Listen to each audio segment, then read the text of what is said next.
Hello students, welcome to Pandey economics classes. मैं हूं आपका दोस्त, host and mentor Arvind Pandey sir. आज चिल्ड्रन हम लोग इस वीडियो में बात करने वाले हैं लिमिटेशंस ऑफ जीडीपी। लेकिन इस पॉइंट में आने से पहले चिल्ड्रन एक बार मैं आपको पिछले वीडियो में जो 2 पॉइंट हम लोग डिस्कस किया था उसकी याद दिलाना ज़रूरी है, उसको रिकैप करना बहुत ज़रूरी है। आपको याद होगा पिछले वीडियो में हम लोगों ने नॉमिनल जीडीपी और रियल जीडीपी की बात की, दोनों में डिफरेंस भी बताया, वो आपको याद होगा। आज हम लोग रियल जीडीपी की ही बात करेंगे और उसके लिमिटेशंस की बात करेंगे। तो सबसे पहले नॉमिनल जीडीपी में एक बार मैं आपको बता देता हूँ। नॉमिनल जीडीपी चिल्ड्रन वो जीडीपी है जब हम अपने जीडीपी को करंट ईयर प्राइस पर कैलकुलेट करते हैं, तो उसे हम कहते हैं नॉमिनल जीडीपी। जब नॉमिनल जीडीपी को चिल्ड्रन हम लोग कैलकुलेट करते हैं तो उसका जो फार्मूला हम लोग यूज़ करते हैं वो यूज़ करते हैं nominal GDP equal to quantity into price. अब होता क्या है कि हम नॉमिनल जीडीपी को क्वांटिटी इनटू प्राइस पर जब कैलकुलेट करते हैं तो इसमें इंक्रीमेंट 2 तरीके से होता है। पहला इंक्रीमेंट तब होता है अगर क्वांटिटी में इंक्रीज हुआ, दूसरा इंक्रीमेंट होता है कि जब प्राइस में इंक्रीज हो। एक बात और ध्यान रखने वाली बात है कि जब हम क्वांटिटी को इंक्रीज करेंगे तो प्राइस को कांस्टेंट रखेंगे, और जब प्राइस को इंक्रीज करेंगे तो क्वांटिटी को कांस्टेंट रखेंगे। तो अल्टीमेट रिजल्ट ये निकल के आता है कि नॉमिनल जीडीपी दोनों ही केस में इंक्रीमेंट हो सकता है कि जब हम प्राइस को कांस्टेंट रख के क्वांटिटी को इंक्रीज करें तो भी, या फिर क्वांटिटी को कांस्टेंट रखकर प्राइस में इंक्रीज करें तो भी। ठीक, इसीलिए नॉमिनल जीडीपी को रियल जीडीपी का रियल इंडेक्स नहीं माना गया। अब आते हैं रियल जीडीपी में। रियल जीडीपी का भी चिल्ड्रन फार्मूला सेम है, real GDP equal to quantity into price, वो भी सेम रहता है। लेकिन यहाँ पर फ़र्क ये है कि रियल जीडीपी को कैलकुलेट करते समय जो प्राइस है उसे हम कांस्टेंट मानकर चलते हैं, प्राइस में कोई चेंज नहीं होता है, क्योंकि जो प्राइस हम लेते हैं वो बेस ईयर प्राइस होता है और बेस ईयर प्राइस कांस्टेंट होता है और ये गवर्नमेंट ऑफ इंडिया के द्वारा डिसाइड किया जाता है। तो रियल जीडीपी में चिल्ड्रन होता है क्या है कि इसमें इंक्रीमेंट तभी होगा जब आउटपुट या क्वांटिटी में चेंज आएगा, या क्वांटिटी या आउटपुट जब इंक्रीज होगा। ठीक है, तो ये दोनों को आपको समझ में आ गया। और अब बात करेंगे हम लोग रियल जीडीपी और जीडीपी वेलफेयर की। ऐसा इकोनॉमिस्ट या बहुत सारे लोगों का चिल्ड्रन ये मानना है कि अगर किसी कंट्री का जीडीपी इंक्रीज हो रहा है तो वहाँ के लोगों का, यानी उस कंट्री में या उस इकोनॉमी में रहने वाले लोगों की जो वेलफेयर है या जो स्टैंडर्ड ऑफ लिविंग है वो भी इंक्रीज होगा। ठीक है, और जिस कंट्री का जीडीपी इंक्रीज नहीं हो रहा है या जीडीपी उनका बहुत ज़्यादा नहीं है, उस कंट्री में रहने वाले लोगों का जो वेलफेयर है या लिविंग स्टैंडर्ड है वो उतना अच्छा नहीं होगा। काफ़ी हद तक बात ये सही भी चिल्ड्रन कि अगर जीडीपी इंक्रीज हो रहा है तो ऑब्वियसली ग्रोथ होगा।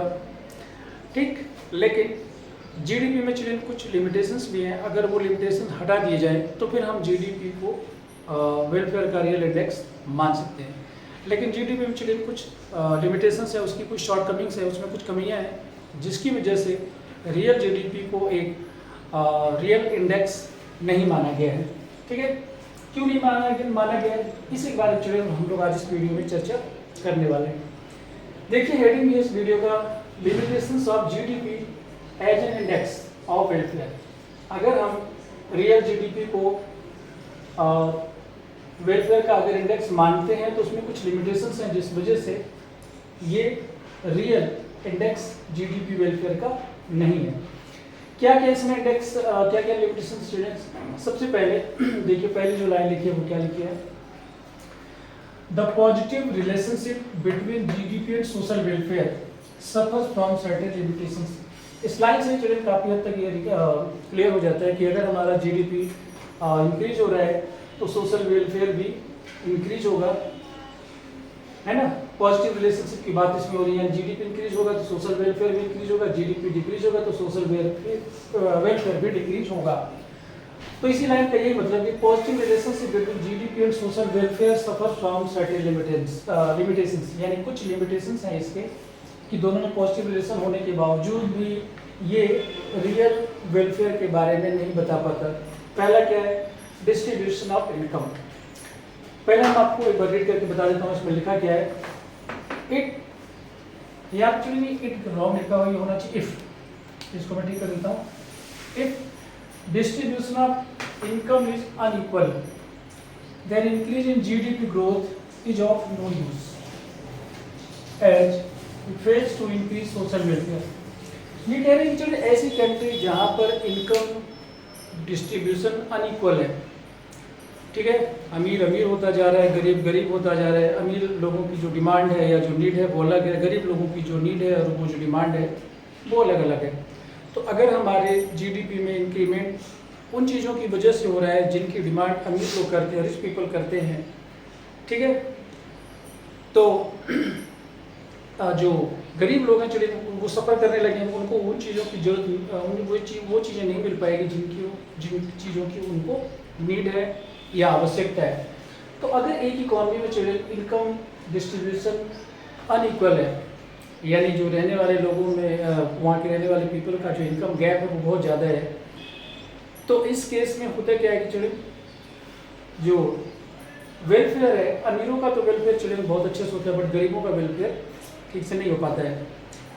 और एक तरफ अमीर लोग जो डिमांड करते हैं उनके अकॉर्डिंग इकॉनमी गुड बनते हैं और वो लोग खरीदते हैं, तो जीडीपी तो हमारा चले इंक्रीज लगातार हो रहा है, जीडीपी में भी इंक्रीमेंट हो रहा है और अमीरों का वेलफेयर भी इंक्रीमेंट हो रहा है।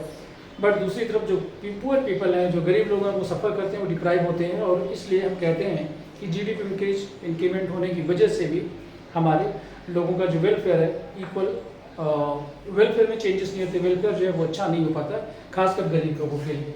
वही यहाँ पर लिखा हुआ है कि distribution of income is unequal, then increase in GDP growth is of no use, यानी इसका कोई यूज ही नहीं है। As it fails to increase social welfare को अचीव करने में ये फेल हो जाता है। सेकेंड पॉइंट है कंपोजिशन ऑफ जीडीपी, है ना, कि जो जीडीपी हमारा इंक्रीज हो रहा है वो किस तरीके गुड के प्रोडक्शन की वजह से हो रहा है, ये इसके बारे में बात कह रहा है। It is not necessary that composition of GDP welfare oriented, यानी जो जीडीपी में इंक्रीज हो रहा है या जिन गुड और सर्विसेज का हम प्रोडक्शन कर रहे हैं वो जीडीपी वेलफेयर ओरिएंटेड हो।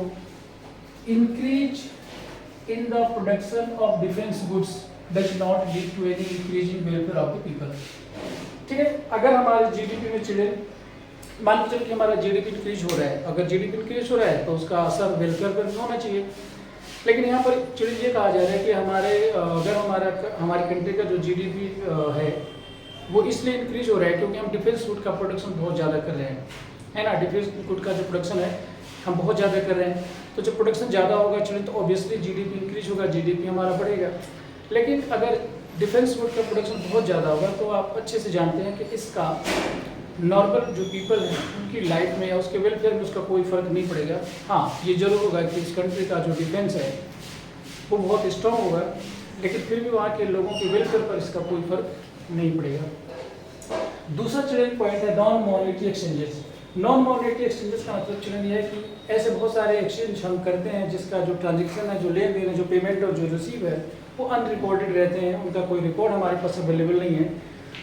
तो जीडीपी में इंक्रीमेंट तो उसकी वजह से जीडीपी में चेंज आता है नॉन मॉनेटरी एक्सचेंजेस की वजह से, बट हम उनको वो अनअकाउंटेड एक्टिविटी में जाता है जिसका हमारे पास कोई प्रॉपर रिकॉर्ड नहीं होता है, तो इससे भी हमारा जो जीडीपी वो अंडर एस्टिमेट होता है। वही वो लिखा हुआ है, देखिए क्या लिखा हुआ है, इन रूरल एरियाज, विलेज की बात हो रही है, विलेज में रहने वाले लोग जो है बार्टर सिस्टम करते हैं, अभी भी बार्टर सिस्टम थोड़ा बहुत कहीं कहीं होता है। So payment for farm labor are often made in kind. Such transactions remain unrecorded. These cause underestimates of GDP. ये कह रहे हैं आज भी जो गांव में रहने वाले लेबर है, फार्म लेबर है, काम के बदले में उन्हें जब पेमेंट का टाइम आता चले तो पेमेंट उन्हें पैसों में नहीं, कैश में नहीं किया जाता है, बल्कि काइंड में किया जाता है। अगर एक लेबर ने 8 घंटे काम किया तो पेमेंट की जगह पे उसको 2 किलो अनाज दे दिया, गेहूं दे दिया, चावल दे दिया, इस तरीके का बार्टर सिस्टम अभी भी चलता है, ठीक है। तो पेमेंट फॉर फार्म लेबर, जो फार्म लेबर यानी खेतों में काम करने वाले जो लेबर है उनको पेमेंट अक्सर इस तरीके से काइंड में किया जाता है। And such transactions remain unrecorded, इसका कोई रिकॉर्ड अवेलेबल नहीं रहता। This cause under estimation of GDP, तो इससे भी हमारे जो जीडीपी का अंडर एस्टिमेशन होता है और वो रियल जो वेलफेयर है उसके बारे में हमें नहीं बता पाता। लास्ट चैलेंज जो पॉइंट है वो बहुत इंपॉर्टेंट है, ये नंबर 4 एक्सटर्नैलिटीज, इसे आप ठीक से समझ लें और पढ़ भी लें क्योंकि ये एग्जाम में आने की काफ़ी पॉसिबिलिटी है रहती है इसकी।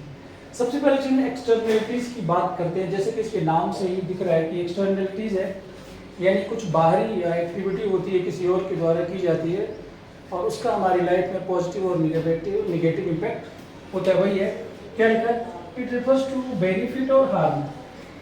ठीक है, एक्सटर्नलिटीज दो वर्ड में समझ सकते हैं, एक तो बेनिफिट हमें मिल रहा है, दूसरा मिल रहा है हार्म।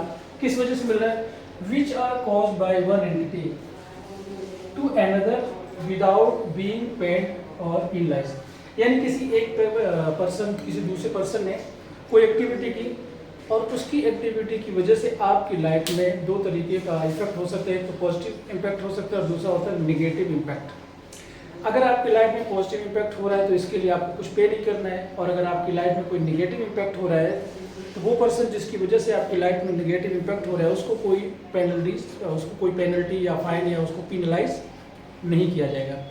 यही होता है चिल्ड्रन एक्सटर्नलिटीज। तो दो तरीके के एक्सटर्नलिटीज हैं, पॉजिटिव और निगेटिव। तो अगर कोई अदर पर्सन कोई एक्टिविटी कर रहा है और उसकी एक्टिविटी की वजह से आपकी लाइफ में कोई पॉजिटिव इम्पैक्ट आ रहा है, कोई बेनिफिट आपको मिल रहा है, तो उसे हम चिल्ड्रन कहते हैं पॉजिटिव एक्सटर्नलिटीज, है ना, कि किसी और की एक्टिविटी की वजह से आपकी लाइफ में कुछ ना कुछ ऐड ऑन हुआ है, कुछ बेनिफिट आपको मिला है। दूसरा हो गया children negative impact, negative externalities, कि अगर किसी और पर्सन ने कोई एक्टिविटी की और उसकी एक्टिविटी की वजह से आपकी लाइफ में कुछ हार्म हुआ, कुछ नुकसान हुआ, लेकिन नुकसान उस जिस पर्सन की वजह से हुआ उस पर्सन को कोई पेनल्टी नहीं दी गई है। ये हो गया हमारा नेगेटिव एक्सटर्नलिटीज। तो पहले पॉजिटिव एक्सटर्नलिटीज की बात कर लेते चिल्ड्रन। क्या है ये, it refers to social benefit. आपको सोशल बेनिफिट मिल रहा है caused by one entity to another. ठीक है, यहाँ पर देखिए विदाउट, यहाँ पर ध्यान से देखने वाले without being paid for it, है ना, कि एक एंटिटी की वजह से दूसरे के लाइफ में पॉजिटिव इम्पैक्ट आया है, बेनिफिट उसको हुआ, सोशल बेनिफिट हुआ है, लेकिन उसके लिए कोई पेमेंट नहीं किया उस पर्सन ने जिसको उसका बेनिफिट मिला है। Example is positive externalities increases welfare of people. Positive externalities की वजह से चिल्ड्रन लोगों के लाइफ में वेलफेयर तो इंक्रीज होता है, लोगों का वेलफेयर इंक्रीज होता है। However GDP does not account for positive externalities, thus GDP underestimate the actual welfare. ठीक है, पॉजिटिव इम्पैक्ट की वजह से लोगों के वेलफेयर में चेंजेस आते हैं, पॉजिटिव चेंजेस आते हैं, बेनिफिट मिलता है। ठीक है, लेकिन ये these are not account for positive externalities, इसके लिए कोई रिकॉर्ड हम नहीं बनाते और रहता भी नहीं है, और हम जीडीपी को अंडर एस्टिमेट करते हैं और एक्चुअल वेलफेयर के बारे में चीज़ें हमें पता नहीं चल पाता। इसका एग्जाम्पल लिखा हुआ है इंट्रोडक्शन ऑफ मेट्रो रेल। अगर आपके घर के आसपास मेट्रो रेल का कंस्ट्रक्शन होता है तो डेफिनेटली आपको ट्रांसपोर्टेशन की पॉइंट ऑफ व्यू से इसका बेनिफिट मिलेगा। बेटर रोड्स, अगर आपके इलाके में बेटर रोड बन जाती है तो ऑब्वियसली इसका बेनिफिट आपको मिलेगा। कोई पब्लिक पार्क बना दिया जाता है तो उसका बेनिफिट मिलेगा, और इसका बेनिफिट तो आपको मिलेगा, लेकिन बेनिफिट लेने के बाद आपको कोई डायरेक्ट पेमेंट नहीं करना है। तो जब इसका कंस्ट्रक्शन होगा तो आपकी लाइफ में पॉजिटिव इम्पैक्ट तो आएगा, बट इसका कोई भी रिकॉर्ड या कोई भी अकाउंटेड नहीं है जिससे कि हम बता सके कि आपकी वेलफेयर में कितना चेंजेस आया है, जिसका रिकॉर्ड किया जा सके, बताया जा सके कि आपकी वेलफेयर में कितना चेंजेस आए। इसके बाद आते हैं नेगेटिव एक्सटर्नलिटीज में। ये हमें सोशल हार्म के बारे में बताता है, caused by one entity to another without being penalised for it, है ना, कि आपकी लाइफ में सोशल हार्म तो हुआ है, लेकिन इसके लिए जिसने हार्म किया उसको कोई पेनलाइज यानी कि उसको कोई पेनल्टी नहीं देनी पड़ी है। और इसकी वजह से रिड्यूस वेलफेयर ऑफ पीपल, लोगों का जो वेलफेयर है वो रिड्यूस होता है। हालांकि GDP does not account for negative externalities, GDP जो है इसके लिए कोई अकाउंट नहीं करती है, कोई रिकॉर्ड नहीं मेंटेन करती है। 10 GDP over estimate the actual welfare, और हम ये मान लेते हैं कि हम अपने जीडीपी को ओवर एस्टिमेट कर लेते हैं। इसका एग्जाम्पल चिल्ड्रन क्या लिखा है, air pollution caused by vehicles, smoke out of chimneys, factories, traffic jam etcetera. ये नेगेटिव जो एक्सटर्नलिटीज है उसके कुछ एग्जाम्पल हैं। सबसे पहले इसमें लिखा है children air pollution. Air pollution जो फैक्ट्री में जो चिमनी होती है उनसे जो स्मोक निकलता है उसकी वजह से पोल्यूशन होता है। जो रोड में व्हीकल चलते हैं उनकी वजह से पोल्यूशन होता है, और पोल्यूशन की वजह से चिल्ड्रन लोगों की लाइफ में सोशल हार्म होता है, लेकिन चिमनी वालों को और व्हीकल वालों को इसका कोई पेनल्टी नहीं देनी पड़ती है। उसके बाद क्या लिखा हुआ है, ट्रैफिक जैम, या आप ट्रैफिक जैम में अगर फंस जाते हैं तो जिसकी वजह से ट्रैफिक जाम हुआ है उसको भी इसका कोई पेनलाइज नहीं किया जाता है। लेकिन आप लेट हो गए आपको इसका नुकसान हुआ, लेकिन आपको नुकसान होने के बाद भी उस पर्सन को कोई फाइन या पेनल्टी नहीं देनी पड़ती है। तो ये था children limitations of GDP as an index of welfare. और इस पॉइंट के साथ हम लोगों ने मैक्रो इकोनॉमिक्स चैप्टर नंबर 4 को कवर कर लिया है, जिसका नाम था मेजरमेंट ऑफ नेशनल इनकम। अगले कुछ वीडियो में चिल्ड्रन हम लोग प्रैक्टिकल प्रॉब्लम सॉल्व करेंगे, उसमें नेशनल इनकम को कैलकुलेट करना मैं आपको बताऊंगा, value added method, income method और एक्सपेंडिचर मेथड। उसके बाद आपको प्रैक्टिकल प्रॉब्लम सॉल्व करना आ जाएगा। So that's all for this video. I hope all the points we have discussed today is now understandable by you. So thank you for watching. See you in the next video. Till then, take care. God bless you all.